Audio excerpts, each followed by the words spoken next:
Relearning is hard. Learn things the right way from the start. Cheers, this is Sam Lehin.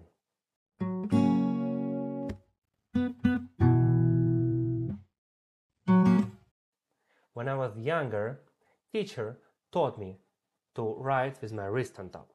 But I was ignoring her because it's much easier to put wrist down on the paper.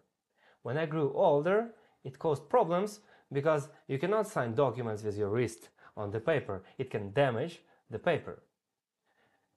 So I had to relearn. Same thing with programmers who learn how to use SQL through direct concatenation of queries, and then they had to relearn to use parameterized queries, some kind of functions. And even if they relearn under stress, they can fall back to direct concatenation, which is problematic.